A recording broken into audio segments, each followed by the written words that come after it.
Hello students, welcome back to our channel Skill People. So आज हम लोग computer fundamental में आय का टॉपिक पढ़ेंगे। तो आइए देखते हैं आज का हमारा आय का टॉपिक। सो आज जो हम लोग पढ़ने वाले हैं वो है फिजिकल कंपोनेंट्स ऑफ कंप्यूटर। के फिजिकल कंपोनेंट्स होते हैं तो उसमें से सबसे पहला जो फिजिकल कंपोनेंट है वो है मदरबोर्ड, जो कि मोस्ट इंपॉर्टेंट होता है क्योंकि बिना मदरबोर्ड का हमारा कंप्यूटर नहीं चल सकता।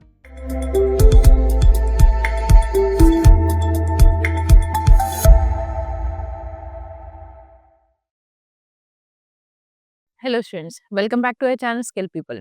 सो आज हम लोग कंप्यूटर फंडामेंटल में आय का टॉपिक पढ़ेंगे। तो आइए देखते हैं आज का हमारा आय का टॉपिक। सो आज जो हम लोग पढ़ने वाले हैं वो है physical components of computer. Last class में हमने जो पढ़ा था वो बेसिकली था हार्डवेयर एंड सॉफ्टवेयर के बारे में, कि हार्डवेयर क्या था एंड सॉफ्टवेयर के बारे में। तो इसलिए आज हम लोग जो पढ़ने वाले हैं वो फिजिकल कंपोनेंट है जो कि हार्डवेयर से ही रिलेटेड है। ठीक है, तो फिजिकल कंपोनेंट का मतलब हो गया कि हार्डवेयर, है ना, हम हार्डवेयर की यहाँ पे बात कर रहे हैं। तो इसलिए फिजिकल कंपोनेंट ऑफ कंप्यूटर के बारे में आज हम लोग डिस्कस करने वाले हैं। तो कंप्यूटर के डिफरेंट टाइप के फिजिकल कंपोनेंट्स होते हैं। तो उसमें से सबसे पहला जो फिजिकल कंपोनेंट है वो है मदरबोर्ड, जो कि मोस्ट इंपॉर्टेंट होता है क्योंकि बिना मदरबोर्ड का हमारा कंप्यूटर नहीं चल सकता। So it is also called as system board और पैनल बोर्ड और मेन बोर्ड। मदरबोर्ड को हम सिस्टम बोर्ड, पैनल बोर्ड या मेन बोर्ड भी बोल सकते हैं क्योंकि इसी से ही हमारा पूरा कंप्यूटर कंट्रोल होता है। ठीक है, तो अगर मदरबोर्ड नहीं होगा तो हमारा सिस्टम नहीं चल सकता, हमारा कंप्यूटर नहीं चल पाएगा। हमने देखा होगा कि बहुत समय क्या होता है कि जैसे फ़ोन का भी अगर मदरबोर्ड चला जाता है, खराब हो जाता है, तो उस वजह से क्या होता है, आपका फ़ोन बिल्कुल डेड हो जाता है, बिल्कुल बंद हो जाता है, वो नहीं चल पाता। वो इसी वजह से क्योंकि मदरबोर्ड ही है जो वहाँ पे काम करवा रहा है। तो इसलिए मदरबोर्ड जो है वो हमारा मेन है, जो एसेंशियल है कि वो उसका जो फंक्शनिंग है वो बहुत अच्छी तरह से हो। So it is a large printed circuit board that is PCB inside a system unit. ये जो होता है ये सिस्टम यूनिट के अंदर रखा हुआ होता है और इस ये जो बोर्ड साइज़ है ये काफ़ी ज़्यादा बड़ा होता है। हो सकता है मे बी बहुत से आप में से बहुत सौ ने देखा भी हो। ग्रीन कलर का बोर्ड होता है, काफ़ी बड़ा होता है, ठीक है? जिसमें डिफरेंट डिफरेंट अलग-अलग कनेक्टर्स होते हैं जहाँ पे हम लोग हमें वेरियस पोर्ट्स प्रोवाइड किए जाते हैं, जहाँ पे हम लोग कनेक्टर्स को लगा सकते हैं। तो हम ये कह सकते हैं वहाँ पे डिफरेंट हमें पोर्ट्स दिए हुए हैं जहाँ पे हम लोग क्या करें, कनेक्टर्स को लगा रहे हैं। ठीक, तो एक्सटर्नली भी हम लगा सकते हैं एज़ वेल एज़ इंटरनली भी हमें दिया होता है, तो वहाँ पे ऑलरेडी बहुत सारी चीज़ें होती हैं जो असेंबल्ड होती हैं। तो हम सीधे-सीधे यहाँ पे बस इतना है याद रखना है हमें, ये समझ सकते हैं यहाँ पे कि जो मदरबोर्ड है उसका जो साइज़ होता है वो काफ़ी बड़ा होता है और इसको जो रखा जाता है वो सिस्टम यूनिट के अंदर रखा जाता है। It holds the majority of crucial components of the system providing connectors for other peripherals. तो जैसे मैंने बताया कि इसमें क्या है कि इसमें कनेक्टर्स हमें प्रोवाइड करी गई हैं, जैसे कि हम डिफरेंट जो पेरिफेरल्स है, पेरिफेरल्स मतलब हो गए डिफरेंट जो डिवाइसेस हैं और उसको हम कनेक्ट कर सकें, चाहे वो एक्सटर्नली हो या इंटरनली हो। ठीक है, next is a computers motherboard is typically the largest printed circuit board in a machines chassis. अब जो कंप्यूटर का जो मदरबोर्ड है वो हमारा एक टाइप से एक ऐसा सर्किट बोर्ड है जो कि प्रिंटेड होता है। प्रिंटेड मतलब उसमें डिफरेंट टाइप के जो हमारे कंपोनेंट्स अदर जो लगते हैं उसके लिए यहाँ पे दिखता है जैसे वो प्रिंटेड है। ठीक है, तो इस वजह से बोला जाता है कि एक टाइप से प्रिंटेड सर्किट बोर्ड है जिसमें इसको क्या किया जा रहा है, इसको जो रखा जा रहा है वो मशीन के चेसिस में रखा जा रहा है। ठीक है, तो इसलिए हम लोग यहाँ पे कंसिडर करते हैं कि मदरबोर्ड जो है वो देखने में कैसा होता है, एक टाइप से प्रिंटेड सर्किट बोर्ड होता है। It distributes electricity and facilities It distributes electricity and facilitates communication between and to the CPU, that is central processing unit, random access memory, that is RAM, and any other component of the computer's hardware. अब ये क्या करता है, जो motherboard है वो basically एक type से इलेक्ट्रिसिटी को डिस्ट्रीब्यूट करता है एज वेल एज फैसिलिटेट करता है कि जो डिफरेंट डिफरेंट जो कंपोनेंट्स यहाँ पे लगे हैं वो सारे कंपोनेंट्स यहाँ पे काम कर सके।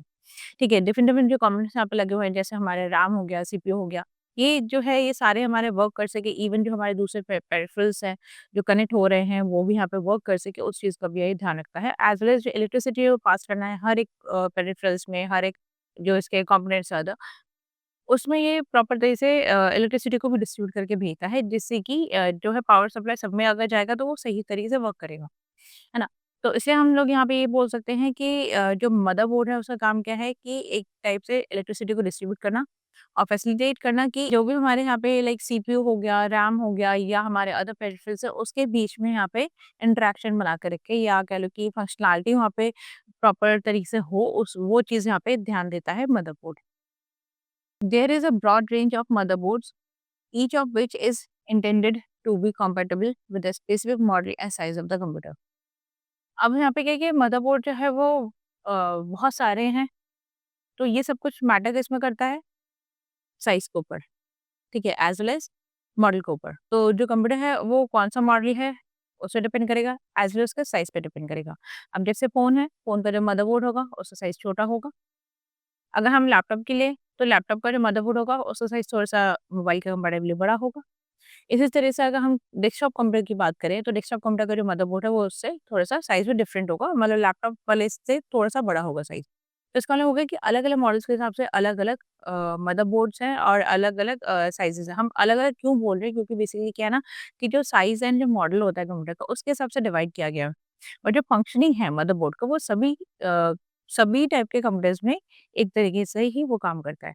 मतलब वर्किंग जो है वो एक ही टाइप का है। इसमें ऐसा नहीं है कि सीपीयू सॉरी, ऐसा ऐसा नहीं है कि जो मदरबोर्ड है वो हमारे फ़ोन में अगर एक तरह से काम कर रहा है, तो दूसरा जो लैपटॉप है उसमें अलग तरह से काम करेगा, ऐसा नहीं है। इसमें फंक्शनैलिटी वो सेम रहती है, सभी डिवाइसेज़ में, चाहे उसका साइज़, मॉडल अलग क्यों ना हो जाए, बट जो फंक्शनैलिटी है मदरबोर्ड का वो सेम ही रहता है, वो डिफरेंट नहीं होता है।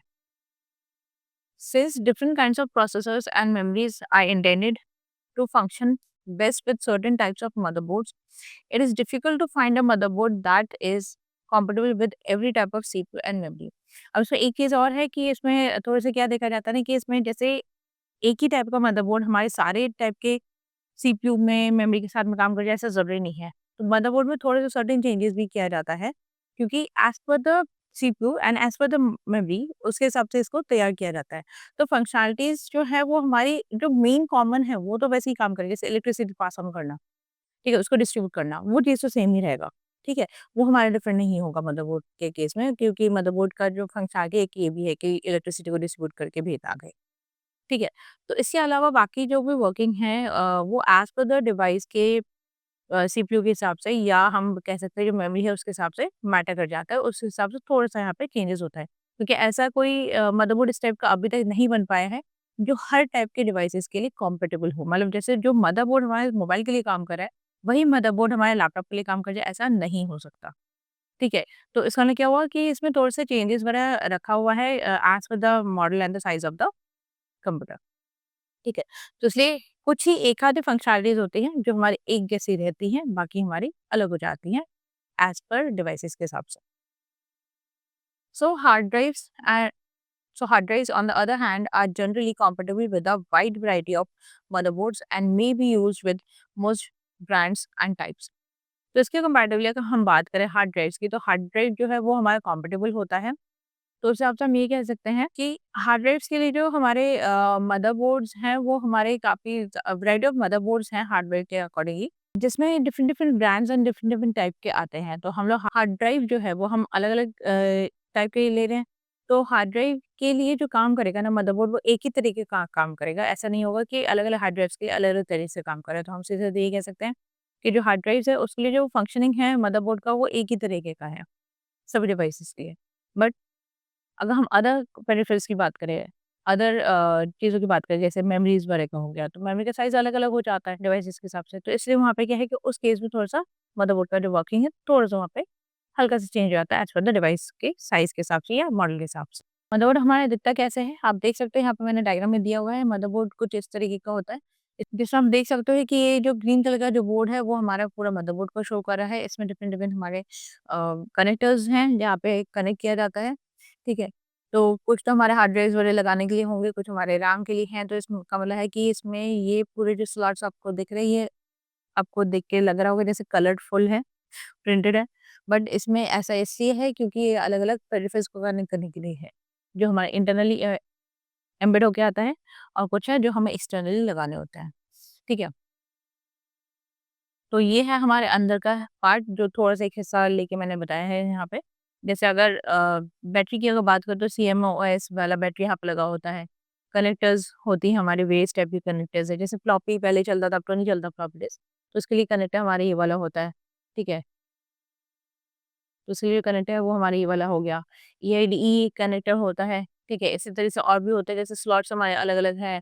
आईएसए वाला स्लॉट हो गया, या हमारे पीसीआई स्लॉट्स हैं, ये वाले जो व्हाइट वाले आप लोगों को दिख रहे हैं, ठीक है। एजीपी स्लॉट हो गया, ये वाला ब्लैक वाला जो दिख रहा है, ठीक है। अब ये इसकी अगर बात करें, ये होता है हमारा सीपीयू, ठीक है। तो ये हो गया सीपीयू सॉकेट।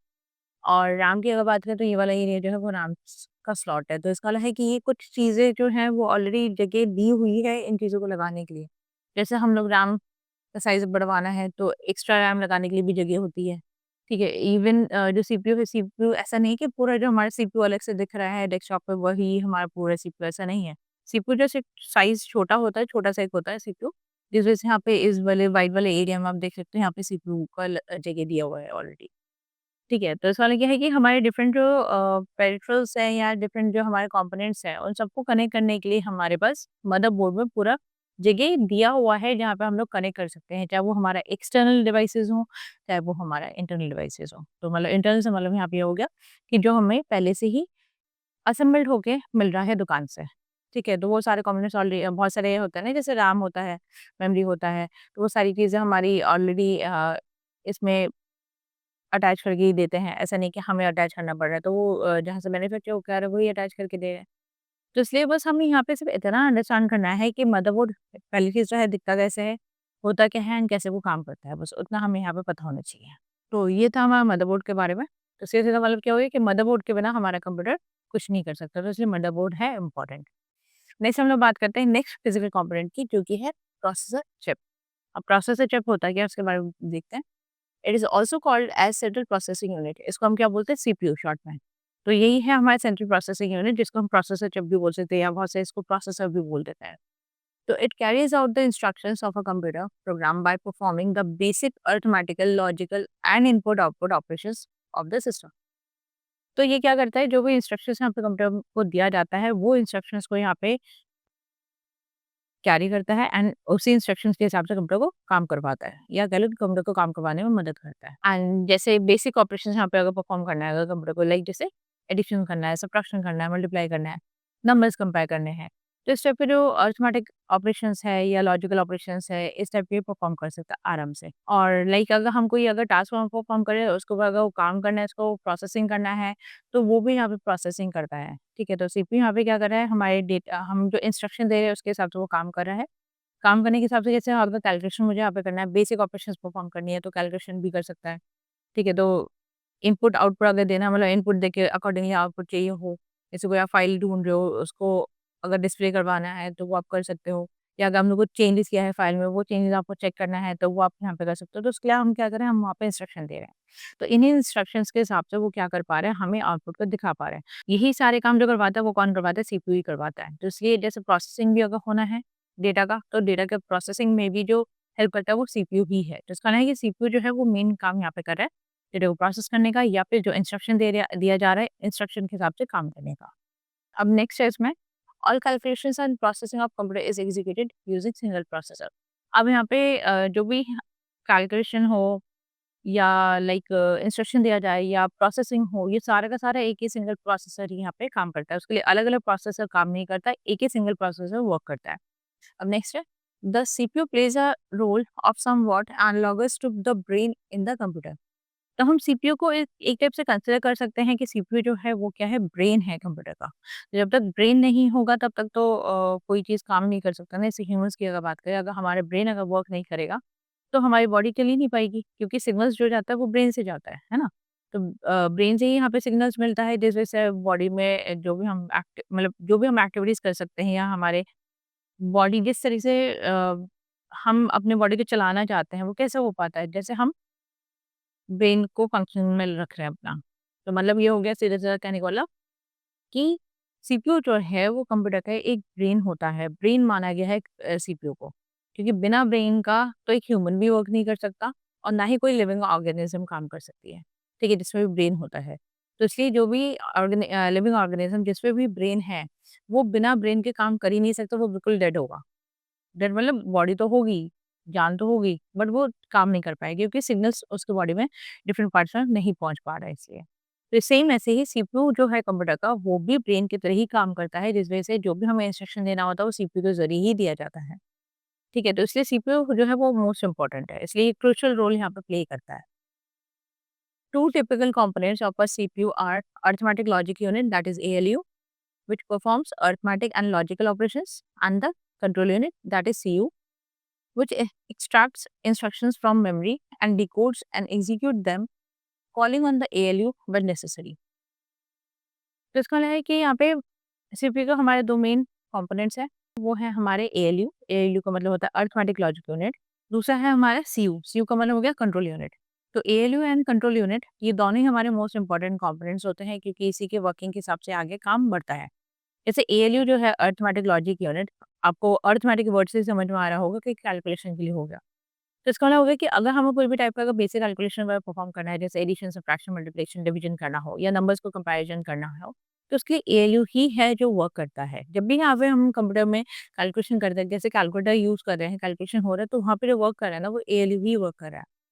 अब कंट्रोल यूनिट का काम क्या है, जो दूसरा कंपोनेंट इसका, उसका काम ये होता है कि इसमें जैसे हमारा जो भी डेटा जा रहा है, उसको डिकोड करेगा। डिकोड करने के बाद हमें अकॉर्डिंगली रिजल्ट देगा। तो मतलब ये हो गया सीधा-सीधा कि जो हमारा डेटा जाता है वो एनालॉग फॉर्म में जाता है, एनालॉग फॉर्म को डिजिटल फॉर्म में चेंज किया जाता है, कन्वर्ट किया जाता है, जो कि कंप्यूटर अंडरस्टैंड कर सकता है, जो कि होता है 0-1 के फॉर्म में। अब डिजिटल डेटा को अगेन वो रिकन्वर्ट करता है किसमें? एनालॉग सिग्नल्स में, या कह लो कि एनालॉग डेटा में यहाँ पे चेंज किया जाता है, इस वजह से हम उसको रीड कर सकते हैं। तो सिंपल सा मतलब हो गया कि जैसे अगर सपोज़ करो आप अगर कोई भी डेटा अगर सर्च कर रहे हो, चाहे वो एक ब्राउज़र में सर्च कर रहे हो, चाहे आप अपने कंप्यूटर में सर्च कर रहे हो, ठीक है? तो वो जो डेटा आपका जो सर्च हो रहा है, वो क्या होगा कि कंप्यूटर को अंडरस्टैंड करवाने के लिए उसको इंटरनल ही चेंज कर दिया जाएगा बाइनरी लैंग्वेज में। क्योंकि कंप्यूटर जो अंडरस्टैंड करता है, वो बाइनरी लैंग्वेज को अंडरस्टैंड करता है, जो कि होता है 0-1। तो 0 एंड 1 के फॉर्म में इसको चेंज किया जाएगा। चेंज करने के बाद क्या होगा कि आगे जब कंप्यूटर को यहाँ पे समझ में आ जाएगी कि क्या इंस्ट्रक्शन दिया है, क्या यहाँ पे प्रोसेसिंग हो रहा है, तो वो होने के बाद में हमें जो रिस्पॉन्स वो देगा, वो किस फॉर्म में देगा? हमारे अंडरस्टैंडेबल लैंग्वेज में। तो इसका मतलब है कि ये वापस से क्या करे, उसको वापस से डिकोड करेगा हमारे अंडरस्टैंडेबल लैंग्वेज में, एंड देन हमें वो आउटपुट को डिस्प्ले कर देगा। ठीक है? तो ये जो काम पूरा जो करवा पा रहे हैं ना, ये कौन करवा पा रहे हैं? Control unit.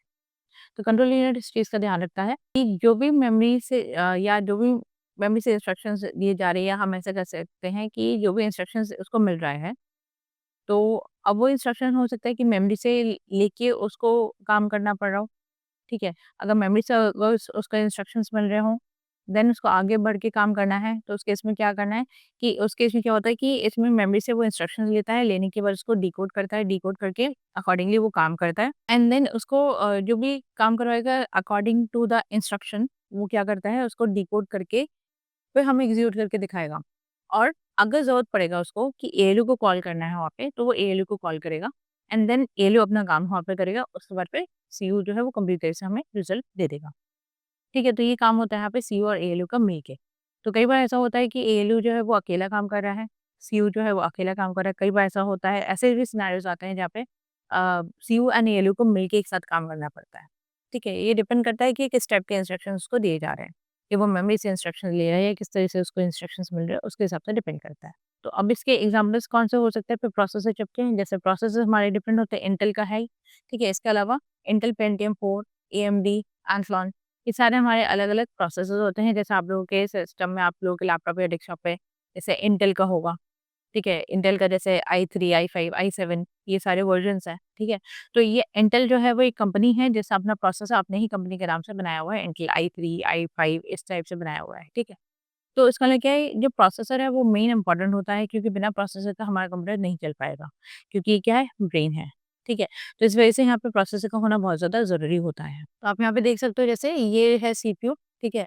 तो जैसे मैंने यहाँ पे इंटेल का भी दिया हुआ है इमेज, तो ये जस्ट समझाने के लिए, जस्ट अंडरस्टैंड करने के लिए कि हाँ, कुछ हमारे सीपीयू इस तरीके का दिखता है, ठीक है? चाहे इंटेल पेंटियम 4 ले लो, इंटेल कोर i7 ले लो, तो ये जो लगाया है ना, जो व्हाइट वाला हिस्सा था, वो किसमें लगाया है? इस वाले बोर्ड पे लगाया है। तो ये सीपीयू का बोर्ड है, जिसके अंदर मतलब जहाँ पे सीपीयू को हमें लगाना है, उसको स्लॉट दिया हुआ है।